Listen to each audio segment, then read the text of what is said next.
Ciao a tutti! Welcome back to another episode of Earth to Rocco. Today I'm super excited because we're making fresh gnocchi and fresh tagliatelle. Without egg, of course.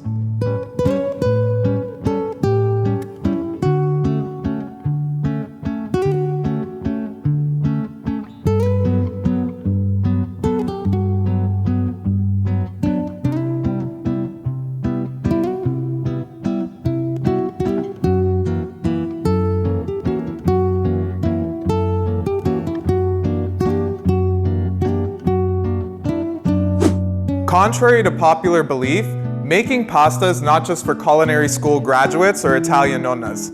It's actually way easier than you'd think. Today we're going to be making two types of fresh pasta that are perfect for beginners: gnocchi and semolina pasta. And the best part, you only need a couple of simple ingredients and a little bit of elbow grease. For our gnocchi, we're going to be using 4 russet potatoes. It's important to use a starchy potato like russet potatoes because they absorb a lot more water, which will give your gnocchi a fluffier texture. This yields about 2 pounds of potatoes. Usually a general rule of thumb would be to use 1 potato per person. First, we're going to boil them in some hot water for about 45 minutes. After boiling the potatoes, place them on a tea towel to allow them to cool. Now that the potatoes have cooled, you can remove the peel with your hands. You can use a paring knife to cut off any excess pieces of skin still left on the potato. I'm going to use a potato ricer to mash the potatoes. You can use a regular potato masher, but by using the potato ricer, you'll ensure that there's no clumps or chunks inside the potatoes. This will make the gnocchi a lot more light and fluffy rather than dense and heavy. Now we're going to start to add the flour. I'm using Tipo 00 flour because it has a very fine texture, making the pasta a lot more silky and smooth. This results in a pasta that's tender and delicate in texture. Every potato has a different moisture content, so I'm going to start by using 1 cup of flour and we'll add more as we need to. You're going to want to mix this very carefully. Don't overwork this dough because you're going to end up with a very tough gnocchi. Since the dough is still a little bit wet, I'm going to add some more flour. Be careful not to add too much. You can always add, but you can't take away. We're looking for a texture that's soft but not sticky. Keep some flour handy because we're going to continue to add it as we cut the dough and form the gnocchi. I'm going to lightly flour the cutting board. We'll cut a small piece of dough. Sprinkle it with flour, and then we're going to roll it out into a long snake. You'll want this to be about the size of your finger.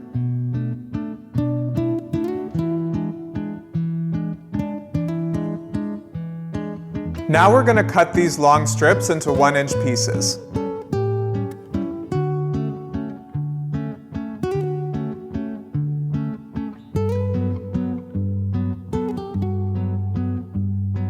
This is a perfectly acceptable gnocchi, but I'm going to show you how to make ridges that'll help hold sauces a lot better. You can use either a fork or a gnocchi board. We're going to press the gnocchi into the fork and use our thumb to create a hole on the other side. Then I'm going to transfer it onto a floured surface.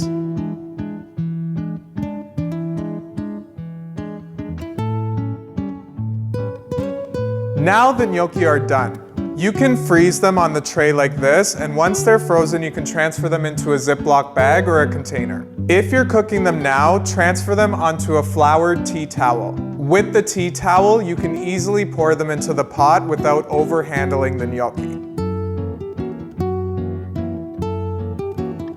We're going to make a simple tomato sauce to pair with our gnocchi. In a saucepan, heat up some extra virgin olive oil. Add in 1 whole peeled clove of garlic, 1 can of whole peeled tomatoes, 4 to 5 leaves of torn basil, and some salt. Allow this to cook for about half an hour. Bring a large pot of water to a boil and add a generous amount of salt. Drop in the gnocchi and cook them for a couple of minutes until they float to the top. Then combine them with the sauce and they're ready to be served.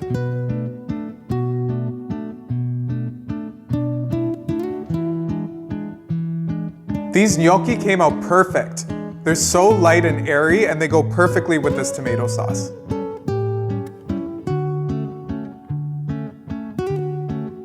Now I'm going to show you how to make the tagliatelle. We're using 400 grams of semolina flour, which is enough for 4 people. For every 100 grams of semolina flour, you're going to use 50 milliliters of water.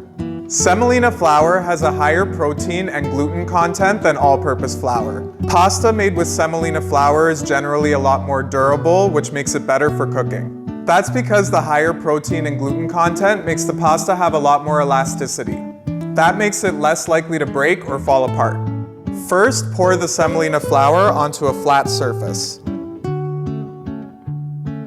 With your hands, form a well in the center of the flour. I'm going to pour the water into the well. I'm going to use about 3/4 for now and add more as I need to. With a fork, you can start mixing the flour together with the water.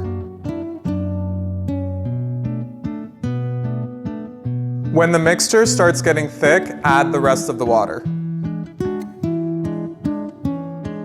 At a certain point, you'll notice that it's too difficult to continue mixing it with the fork. Now we'll use our hands.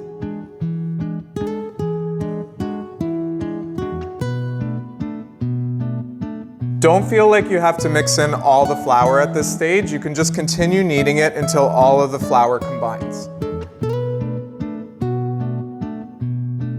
To knead the dough, you're going to keep folding it in half and use the palm of your hand to put pressure in the dough.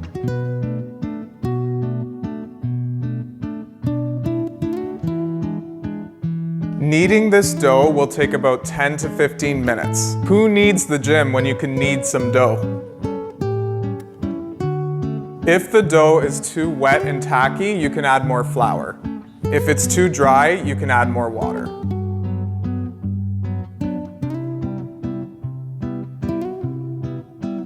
After kneading it, the dough should be very smooth. Form the dough into a round ball. Now we're going to cover the dough and allow it to rest for about 30 minutes. Now that the dough is rested, we can start making the tagliatelle. First, I'm going to cut the dough ball in half. With your hands, just form it into a round circle.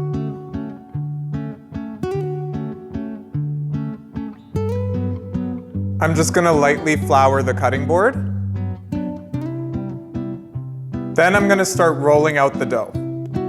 Roll it out from the center to the edge to make sure that it's an even thickness.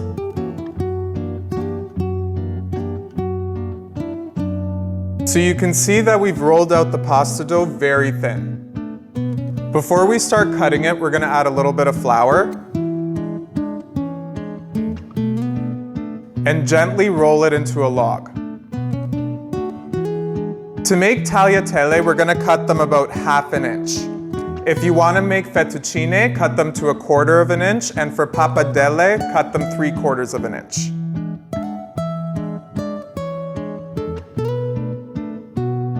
Now we're going to add more flour and start separating each piece.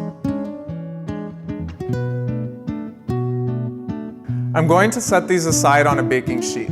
First, put some flour.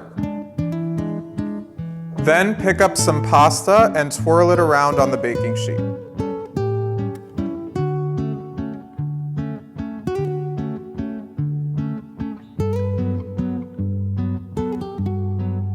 Now that the nests are done, you can cook them right away, or you can freeze them for about 1/2 hour before transferring them to a Ziploc bag or a container. Fresh tagliatelle is best served with creamy or hearty sauces. I'm going to show you how to make a quick and easy vegan creamy butter and sage sauce to go with this.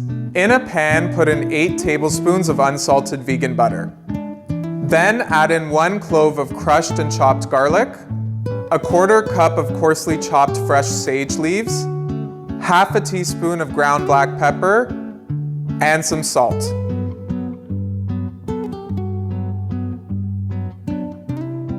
In a large pot of boiling water, add a generous amount of salt. Cook the tagliatelle for a couple of minutes or until they float to the surface. Transfer them to the saucepan and they're ready to be served.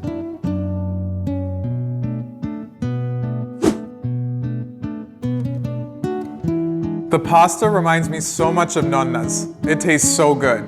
That sage and butter sauce was so simple to make and it's really delicious. I hope you enjoyed learning how to make gnocchi and tagliatelle that would make your Nonna proud. If you liked this video, don't forget to give it a thumbs up. And make sure to subscribe if you want to see more tasty recipes. To see more recipes and cooking tips, check out my website, earthtorocco.com. Thanks again for watching and I'll see you in the next video. Buon appetito!